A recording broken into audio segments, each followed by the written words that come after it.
Paul Gauss. I even guarded Joe Chapman. I'm not saying I locked him up, but I took that challenge. Yo, that guy was a different type of beast, bro. Bro, I got him to turn the ball over. That Chapman guy? Yeah. Bro, I was guarding him once. I don't know how I managed to be on him because I'm like small forward, power forward that I played in BBL. And for one transition, I'm guarding him. I'm like, I'll wait for you at the 3-point line. That mother comes up, runs right at me, stop, pop, and pulls it. Yeah. And you know, one thing I learned about Joe Chapman, I said, for me, as long as I can keep him facing the other way, because I was playing these little minutes where I was like, I can't make a mistake, I'm going to get subbed out. Yeah. So I said in my brain, if I was like, and people don't know this, I texted a woman called Jen Gutteridge, yeah? She her husband, Kevin, big up Kev, used to film the games. And they sent me a tape, and I was watching Joe Chapman and thinking, he is not fast.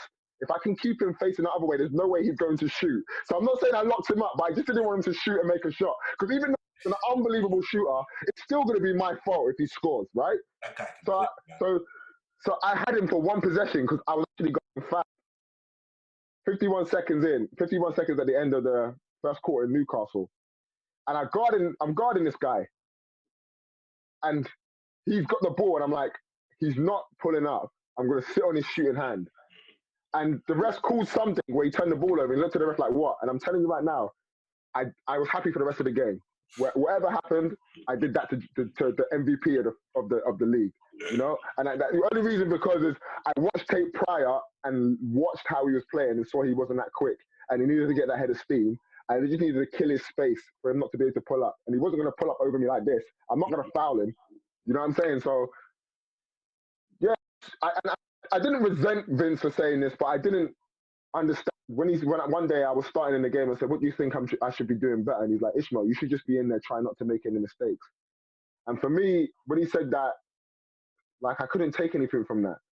That's what I was doing. Because that's not basketball. That's not basketball, Mansour. That's not basketball.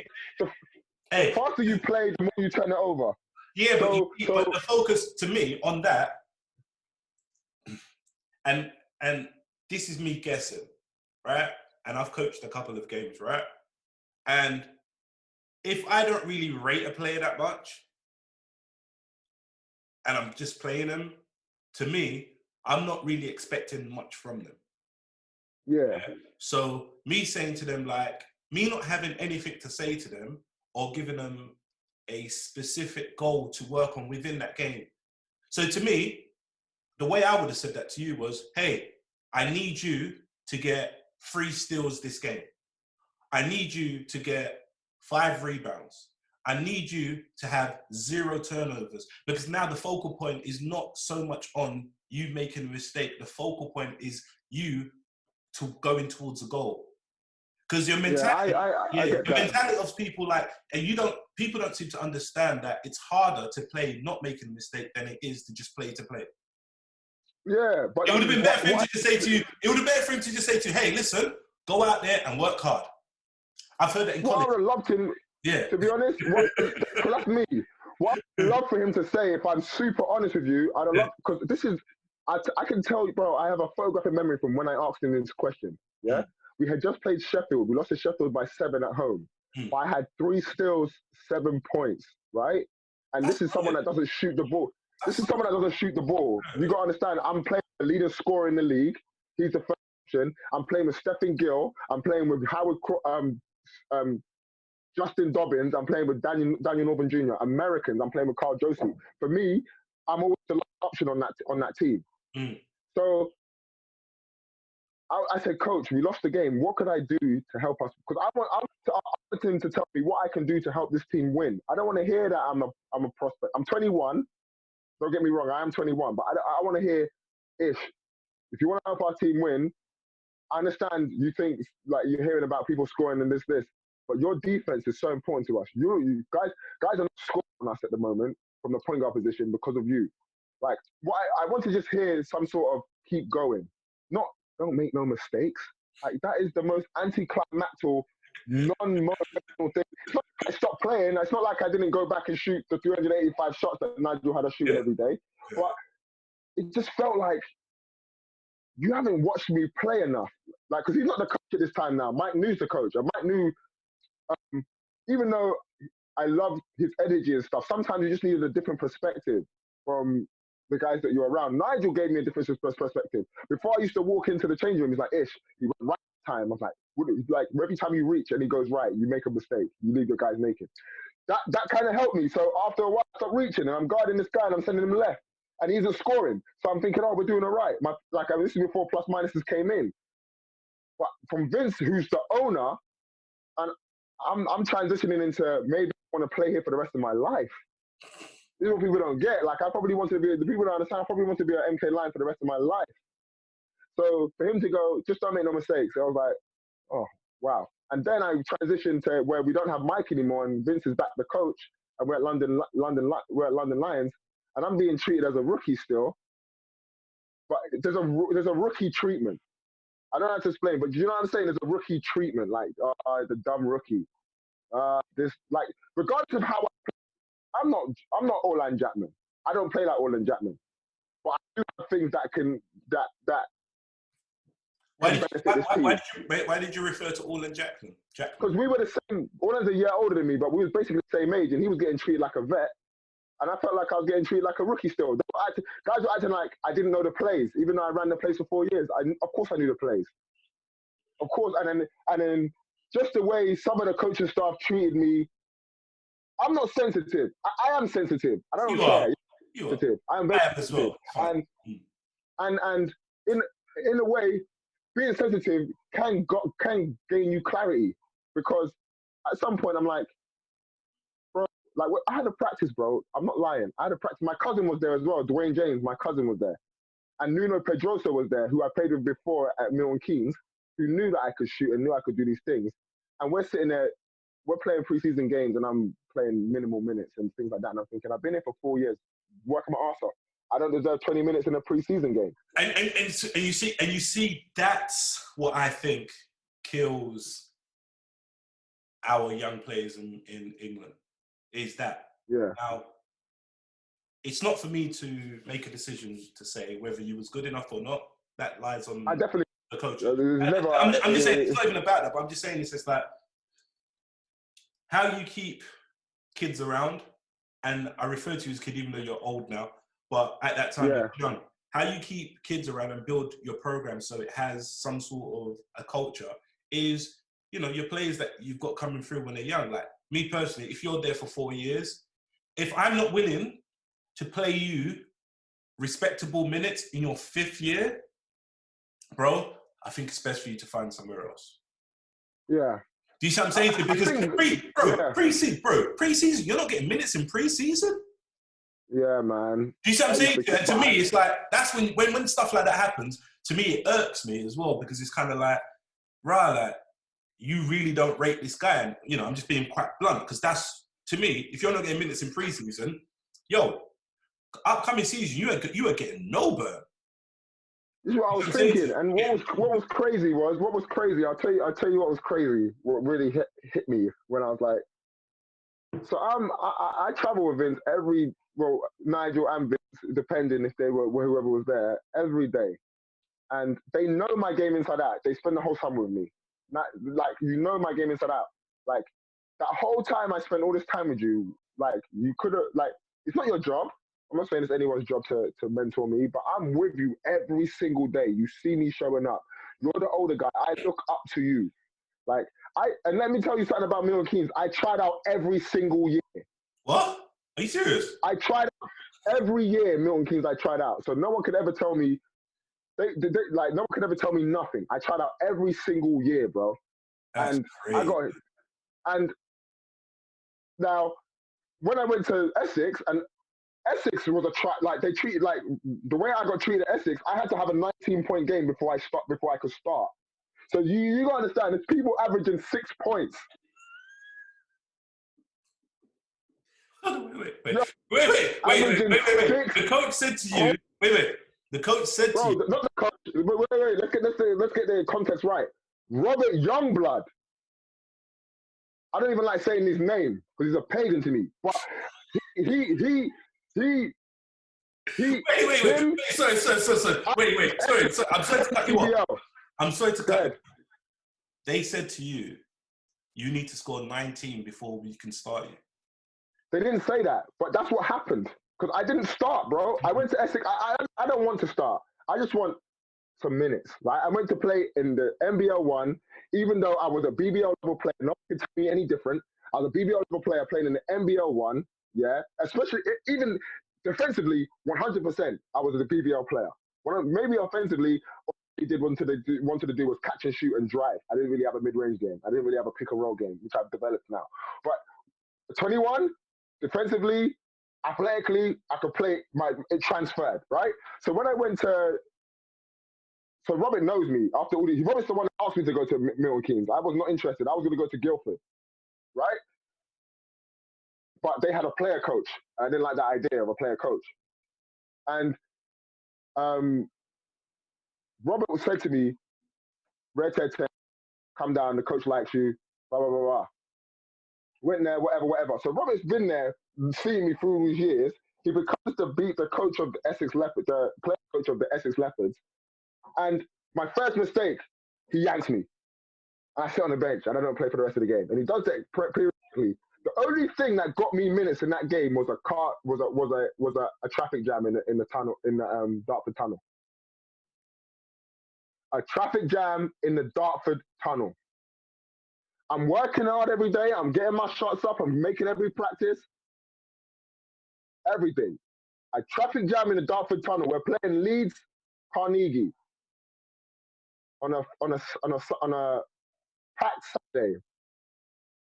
And a traffic jam in the Dartford tunnel delays one of my teammates, who's not better than me, good guy, Tom Martin, delays him from getting out of the Dartford tunnel. All the while, you know, where you got practices where people try to make out that it's your fault, blah, blah, blah, blah, blah. I'm dealing with that, not saying nothing. Yeah? I traffic jam in the Dartford tunnel, the game gets delayed, Tom comes in, but he's late, the game starts. I finished with 19 points. The things I had to do, I had to hit 5 threes in a row for them to go next week when we played. No, that's crazy, bro. That's crazy. Like, I didn't even want to be a scorer. I understood what my role was. But now, and then the next year, Mansour, the next year, I don't start again. Yeah, but you see, to me, I think, now, I'm not saying my approach is the greatest. I've made several mistakes when it comes to basketball in England. But I think most coaches will tell you that I'm very direct. So anywhere that I've played, like, to a certain extent, they know and have heard enough to know what I'm like. So if they know they're going to mess me around, they know they like, no, we don't need to go down that line with him. If we haven't got no minutes for him, he's not going to want to sit on the bench. Therefore, right, it doesn't make sense him coming here. This is what I'm saying to you. Whereas I think sometimes those conversations need to be had with coaches, especially when you're playing for them or you're going somewhere. Hey, look, I'm coming in. This is, even when I was in America, before I signed it, I would go like, look, how many minutes am I going to get? How many people you got coming back? Who are you signing? And from who they sign, you know, if they sign a scorer, that's less touches for you. If they sign a bigs and defensive, then they're saying to you, we've got enough offensive power on our team in order to win. And it'll just be direct to coach. Hey, am I going to start? At JUCO, I asked my coach, he was like, no, you ain't going to start. After 2 games, he started me. But I'm saying it's like, just be direct. Sometimes, you know, it's better to be direct. Even though when you're direct, people lie. We know. Yeah. You know what I mean? In hindsight, yeah. If we I don't want to defamate no one's character, but in hindsight, certain man do tell porkies, yeah. And but in the you gotta understand where I'm coming from, yeah. I feel like because I'm too approachable. To this day, I'm too approachable, yeah. There's no way I'm starting after this.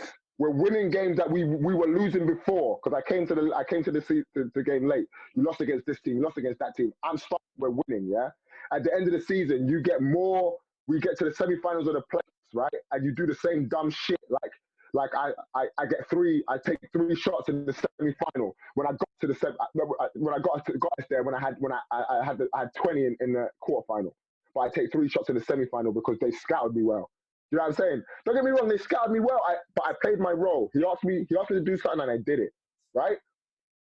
My problem was there's no continuity with both, and Vince is one of my closest friends, bro. And that's probably the problem, that I was playing for my friends after a while. Like Robert was my friend. Nigel Lloyd was someone I considered my friend. Yeah? I was too approachable with especially in the Essex situation. I was way too approachable. I did way too much for them. I did a lot of coaching for them. I did a lot of things off the court. But regardless, I got busy at Essex. There's video evidence now. I got busy at Essex. The next year, bro, preseason comes. We got a better team, in my opinion, a better team. Some of the guys that I begged to come,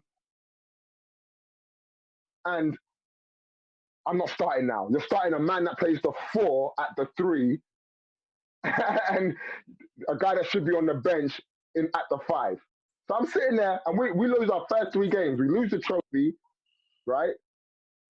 We lose like a game that ended up being pivotal to our season run. And we lost to Manchester, and I'm sitting there, bro. I know I'm rattling on about this, but we lost to Manchester. Talk. We lost to Manchester, and I'm sitting there, and Robert goes, "What do you think we need to do?" I said, "Robert, you need to start me." He's like, "Do you think you deserve to start?" I said, "Yeah. What was I doing last year?" He goes, "Yeah, that was last year." What does that mean? If you bring someone in from America who's never played for you, do you start them on the bench? No, you start them. But you have continuity with me for me to be able to start for you. You know what I'm going to do on the court, and you still don't start me. So then he did the same thing, and then guess what? Zeus hit someone with a lightning bolt. Lawrence Brown went to lay the ball up and tore a ligament in his ankle. He couldn't play for the rest of the game. This was the first minutes against Kent Crusaders. What did I do? I have 18 points in the first half. Next week, I start the game. So for me, what's the mentality you're giving me? This is what I'm trying to say. Because I don't do that. What's the mentality you're giving this me? That I need to score 18 points to be able to start the game. If I'm being real with you, and like sometimes you just gotta understand, some people just don't rate you, and it's got nothing to do with you. And that's what I think I picked that up later on in my career playing basketball.